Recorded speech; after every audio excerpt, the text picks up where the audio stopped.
Hey, welcome to the Growth Whisperers Podcast, where everything we talk about is about building enduring great companies, great teams, great enduring cultures, great enduring organizations that take care of customers and do good things in the world. I'm Kevin Lawrence, and I'm joined as always with my co-host Brad Giles down in Perth, Australia. Brad, how you doing today? Pretty good, thank you. Yeah, pretty good. It's a deep, dark middle of winter right here. And how are you doing? I'm in the middle of amazing summer right here in London. I just came from the lake, jumped in here to get the podcast done today. It's why I'm wearing a hat and casual. Yeah, it's great. So hey, if those of you listening, if you haven't yet, hit that subscribe button and give us a great rating if you think we're doing a great job. That'd be wonderful. Brad, what's the topic that we're doing today? What makes a bad strategic plan? We've seen a lot of plans over the years, quite a few. Yeah. And yeah, so we thought it'd be interesting to chat about the 5 things that make a bad strategic plan. Right. Yeah. Good people making bad plans, and that's what we're about today. Cool. So your word of the day. What is your word today? I was thinking about this as I was driving up from the lake. I got one, but anyway, you go ahead. Yeah, it's dysfunction. Nice. So dysfunction, particularly when it comes to teams. And we know that Pat Lencioni taught us about that, but in particular, I was thinking about dysfunction on a board.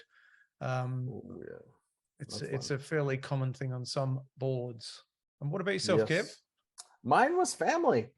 That sews beautifully into dysfunctional family. I know, for me, it was the value of quality time with family as well. Just, having my parents and my kids and a group of us spending a week together at the lake. It was just awesome.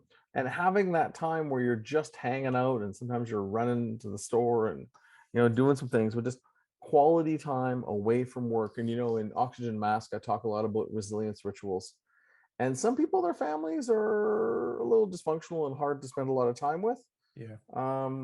Thankfully, most of that around me is not. So just, I think family and how it's rejuvenating essentially is the essence of it. So beautiful. Functional family and dysfunctional family. We could do a lot of talking about that, but interesting thoughts to take into today. Cool. So as we take a look and jump right in here today, we're talking about bad plans. Now, Brad, you and I have been working on strategic plans, whether it's, for you and your companies before you started advising, and myself been doing it this gig for longer than I'd like to admit sometimes, but we've seen it all. Yeah. And the reality is, people, obviously we need plans and people know that, but sometimes people get into some things and they don't realize why it doesn't work very well and why their plans actually are bad and not producing great results, because they should. So we're going to dig into that today. And the distinction I want to start with is scalable versus complex. One of my favorite sayings is simplicity scales. It's got to be understandable to a grade 7 kid. If they understand your plan, that means you've got it simple enough, which means you actually understand it probably yourself if you can make it that simple. And a quote I've shared before in a podcast by Mark Twain is, I would have written you a shorter letter, but I didn't have the time.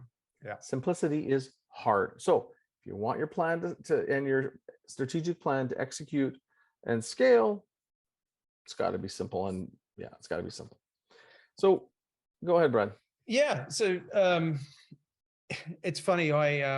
In the olden days, you and I used to work off paper plans.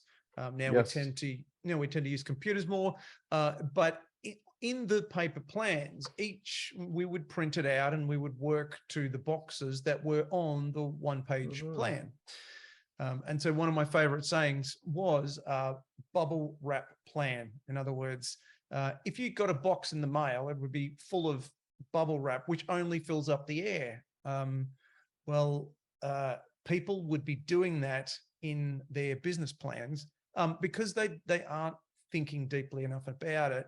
And they're just thinking, I've got to put something in that box. What is it? And it doesn't mean anything. It doesn't. Oh, as in just useless crap in a box. It's just useless crap in a box. A lot of air, a lot of fluff. A lot of fluff. And it doesn't. So if just because you've got something in a box or something under any of the headlines, right? It's just air. It's just bubble wrap. Yep. You know, like we'll see stuff like, yeah, improve our customer experience. Well, why don't you say like make the sun shine? Like what does that mean? And to what? And how do you know? And we'll get into that stuff. So scalable versus complex is a distinction. And the key point is strategic planning is hard. I mean, look at, we do it and we've been doing it for decades and done thousands of plans and planning sessions. And there's two main things of a strategic plan. There's the strategy piece. It's deciding what we're going to invest our energy in, aligning our teams to those right things that create scalable growth, give us a competitive advantage, give us profitability, give us consistency of how we can operate our business. So that's the strategy, making those big decisions. Then there's the execution. Once you decide, getting that crap done and getting those simple but hard things done very well, repeatedly. And, and Brad, as you shared, and I'm, as we were talking earlier, send me the source article from this. I've heard it, but, there's an article Brad was referring in Harvard, HBS from Harvard Business School, is that 92% of business plans fail due to poor execution. And it's interesting because in the companies that we work with, often we just get the execution engine going and things get a lot better. Like we don't need to do deep strategy up front in a majority of cases, because they don't even if we did, it wouldn't get executed. So there's no point. So getting a good strategy, but executed excellently, gives great results. So and what's anything you add in there? Yeah, go ahead. Yeah, what's interesting with that is that when you get a team at the end of a quarter and they look across the plan and they're, let's say, mostly red, they've had a terrible quarter with execution, we go back, we reset, we reanalyze, and we come up with some or many of the same things that they just need to go again. So when we don't execute well, then it just means that we're delaying the completion of projects, and we're going to have to do them again. And you know that because you picked the same goals, which means the thinking was right. Yeah. And then people will sometimes make excuses. Well, I don't think it was right. And you're right. You go back and do it again. It was interesting. I was just at a company I work with in Los Angeles, great group, worked with probably, I'm guessing, about 4 years, and was down there for the day last Friday. And as we went through in their process, strategy is clear, execution, they probably were executing they're an A level, right? 90% at the company goals level and KPIs level, and each individual leader in the company also at that 90-ish% level on average. The company's doing great. They consistently do great. We also have strong execution on the people side in their talent reviews and bringing on strong people. So it's like, it's theirs to lose. Clear strategy, excellent execution of the strategy, excellent execution on the people side, and excellent execution on the cash and financial side. Well, they got a well-oiled machine. Let's just continue to grow. Right? But that's hard to get to that point because there's so much other stuff going on. So the kind of point, just to kind of sum up this kind of initial thought, is that, in the process of strat planning, lots of people often pick the wrong things, and they end up with complicated systems that don't execute well. So it's a double negative whammy.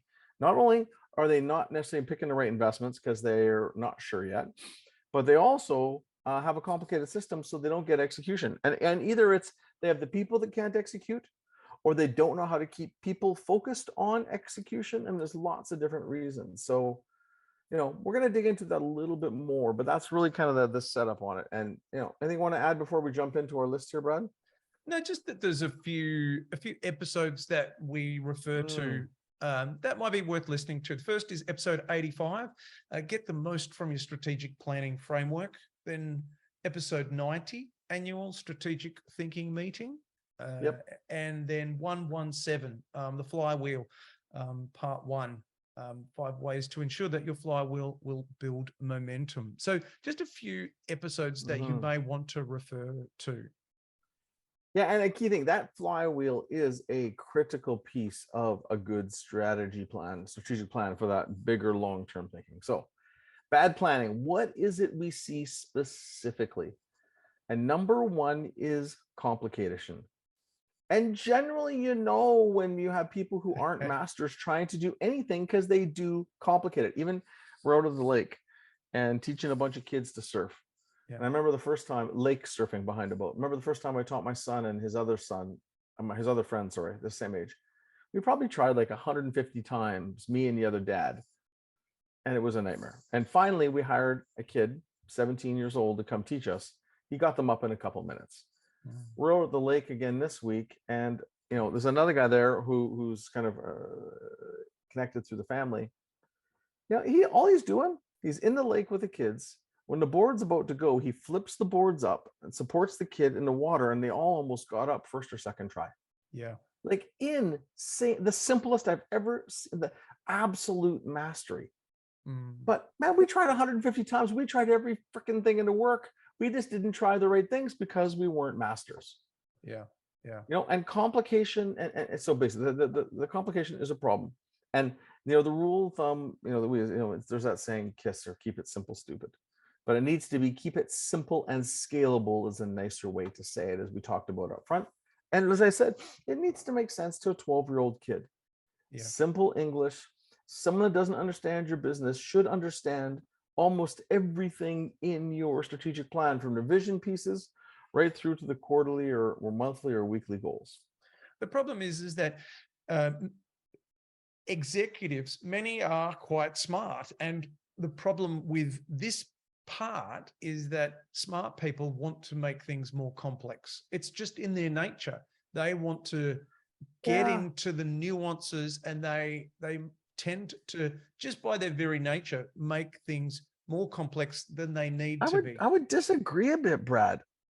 It's smart people who aren't masters. So they might be intellectually smart, but they're not actually street smart or smart in the situation, because true brilliance is simple, right? So people who have a lot of intellect who aren't masters of what they do tend to make things complex. Yeah. That is true. But if you're walking your team, or you're a coach walking your team through a strategic planning process, and they're not masters at it, they're going to intuitively try to make it more complex. Yeah, I think yes, because they're not they're not masterful. And I got it. No, what you're saying is that they have a lot of intellectual capability. Yeah. And because they're not masters, it makes it a bigger mess sometimes, where if a person wasn't that intelligent, they would probably just have simple ideas. Yeah. And because they have lesser understanding, where these people have a lot more data and a lot more understanding. And it's very hard to boil that down into real simplicity, which is, love it. And that's our job as facilitators when our teams to do that kind of stuff, is to get it so that it is simple, which, with the flywheel, for example, getting a flywheel, it's hard to really nail the flywheel, as we've talked about in other episodes. And you have to do multiple sessions normally to help get all that good smarts there, let it simmer, come back, do it again, let it simmer, and finally probably lock it. So yes, complication. I mean, I remember this one company, and they're wonderful people. They're getting bad advice. Like, you needed to be able to run 4-dimensional models in your brain to understand this thing. Yeah. Like, it was so complex. And it was basically their strategy. The strat plan was, okay, let's do everything, including the kitchen sink, the bathroom sink, the bathtub, and the old doghouse out back of the house. Like, everything was in the freaking thing. But they had it so neatly organized in all these little quadrants and sections. But really, it takes us back into it'll be covered off in point number 2 a little bit as well. But it was like, there's no way they could win, because it was very complicated. So, which takes us into that point number 2, beautiful transition that we fluked into there, is a diluted focus. Yeah. Right, where you're basically, it's about prioritization, not doing everything. It's saying no to a lot of things. That's why we have a rule of thumb: maximum of 5 on anything, maximum 5 core values, maximum of 5 thrusts. Ideally, by executive, you'd like to have around 5 KPIs, or individuals, maximum of 5 goals for the company, maximum of 5 goals for the individual. Generally, a maximum of 5 direct reports, maybe 6 or 7, depending on your company, in an org structure. Yeah. Maximum of 5 strengths. No, you don't have 17 strengths. Give me a freaking break. Like, it's It's lack of discipline, lack of prioritization, just dilute your focus. Because it's about, the idea is, it's strategy is, instead of being like a shotgun that just sprays stuff, right? It might be a choked shotgun that has more focus, but ideally a rifle where you're focused on very, very specific things. Yeah. And these things have got to interconnect. They've got to link with one another. There's no point having, let's say, if we talk about the hedgehog, something that you could be best in the world at that doesn't connect with your purpose, or it doesn't connect with your profit per X. And what I mean by that is the different components of the plan have got to make sense. And I like to say with teams, when we get it right, there's almost like a click that you sense. Yeah, that makes sense. That connects to all of the other parts. My gosh, it's so simple. It's so obvious. Why didn't we think about that before? Yeah. So you're feeding into the third point here, Brad, which is about misalignment. Is that often the pieces don't fit. And you're ever doing a puzzle and you can't get a piece to fit, but you got this one. If you kind of just give it a little bit of extra elbow grease, you can kind of jam it in there. And it's kind of like sometimes people with their plans, they're just jamming the whole thing in, and then they wonder why the puzzle doesn't look anything like the picture when they're done. Yeah. Because they jam this one and then they just jam another one, then you have to jam another one because you haven't done it right. Now, hey, when you're getting started, it's iterative. It takes quite a few quarters for our clients to get a plan where everything's tight. Don't get us wrong. But things should be aligned. Like you should have your long-term vision, your midterm investments should be in sync and harmony with that. Right. And your short-term goal or medium-term goals and your short-term goals. And so the way we map it out really is like, to be really tactical, is like your quarterly goals should link to your annual goals. And your annual should be in harmony with mostly your 3 to 5 year thrusts. And those thrusts should be connected to and deeply led or inspired by your flywheel. And your flywheel should be connected to and aligned to your hedgehog, and which includes your BHAG. Your hedgehog and BHAG are tied into, your BHAG is at the center of your hedgehog, to use Colin's terms. And when you do it, your 20-mile march. Yeah. And all of that should be aligned to your purpose and your values, like connected to the culture. It's just, they're all linked. No, it doesn't have to be perfect, but it needs to be in harmony and in sync and kind of feel like it was painted with the same paintbrush. Yeah. It makes sense logically that if we follow this path, it's one single path. Everything is on the same journey. Yeah. You got it. And that is, again, that alignment of your plan and having things in harmony. It just takes work, right? And it takes time over time. And it's no different than when designers build a beautiful car. All the parts are kind of engineered, and the parts come from different suppliers, all kinds of different suppliers, but they're engineered and designed to fit together and flow together into one seamless package. Again, that's ideal. I know we're talking, that's the ultimate, but for sure these things need to be aligned. But you make those improvements like one day at a time. All of that alignment. You can't just go away and do a 2-day planning workshop out of nowhere and everything will fall into place. It just doesn't happen. It takes years of continual focus to get all of the alignment and everything so that it's operating in the way that you're describing. Yeah, like it does to become really masterful. And it was interesting. I was thinking about this. There were some neighbors, some people staying with neighbors at the lake, and there's a young family had kids, had kids similar ages, and so we invited them to come out with us on the boat. Had a great time. Got their kids up surfing too, and had a bunch of, even this one 6-year-old kid. It was awesome. It's super exciting watching. But the dad was really big into hockey, and he runs hockey academies. He was in town for coaching at a big hockey clinic in the area that we're in. Anyway, had a great chat about becoming, and they have a son who's up and coming in hockey, and talking about what it takes to be masterful. And it's practice and practice and practice and getting coaching and feedback and dialing it in and getting better. And all of that takes a lot of commitment, a lot of energy. And, building a great company takes that. Yeah. And what we're talking about in these things, it's discipline over time, no different than becoming a pro hockey player or, a ballet dancer or artist or anything that you want to master. It's a lot of work. Yeah, it sure is.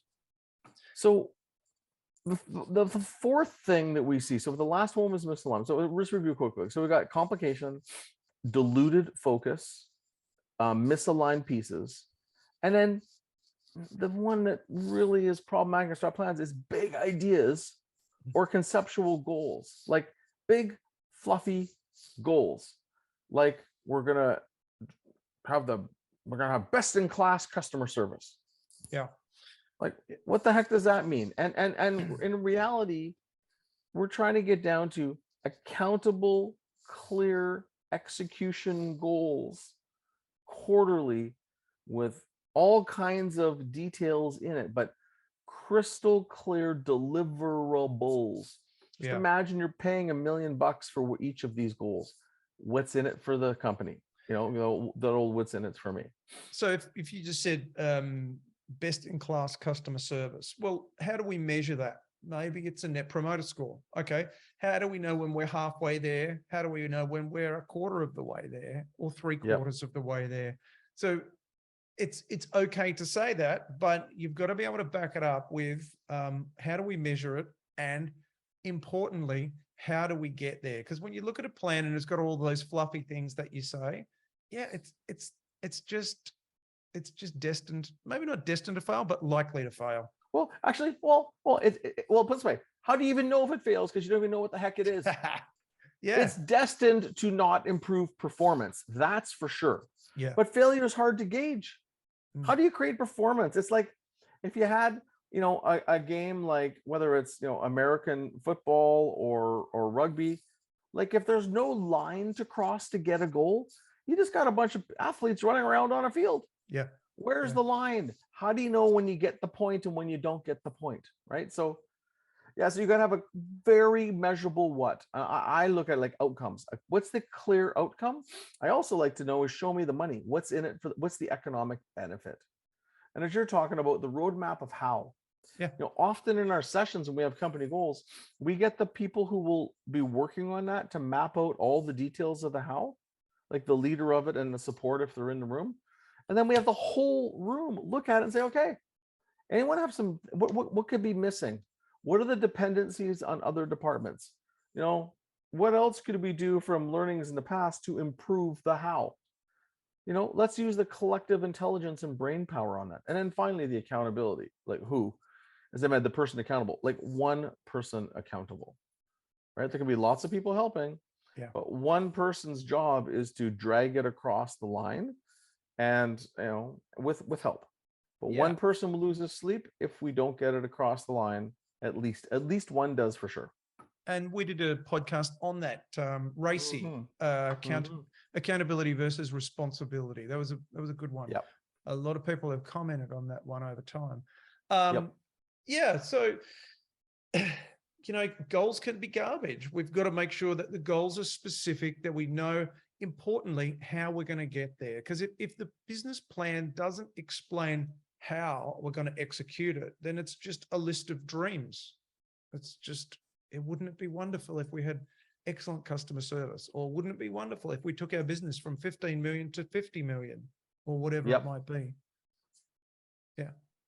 Not rocket science. And again, all of this stuff in the world that we use is summarizing it in a one-page strategic plan. One page keeps it simple. And over time, we've edited and tweaked them in different ways. Both of us have, to make them suit with our clients. We added a lot more good Collins principles into the one that we recommend people use. The point of it is it's summarized, simple. So let's say the big ideas and conceptual goals, very clear, accountable goals with clear execution plans set at a minimum every quarter. And finally, go ahead, Brad. Go ahead. You go ahead. You take it. Yep. No problem. Finally, no individual ownership. So everything that's going to be executed needs to have someone who is going to execute it. But the way that I like to describe it is in 90 days' time, who's going to be the person that voices to the room that this is red or this is green? Like someone's going to have to do it. We can't all speak in concert. Who's going to be the person and who's going to be the person throughout that drives that to be executed to ultimately be green? You're wearing a hat at the moment, Kev. We can only wear one hat at once.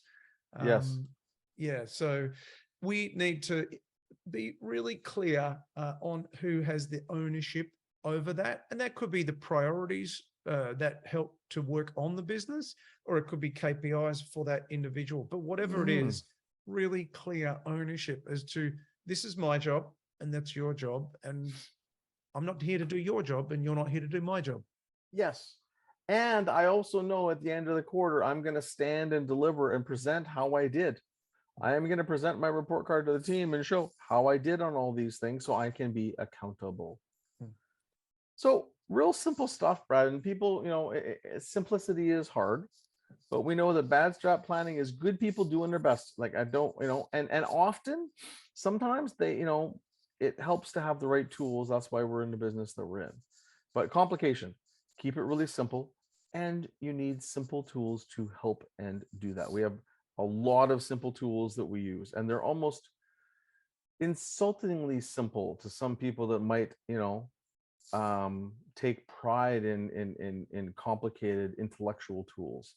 Ours are simple and they just work.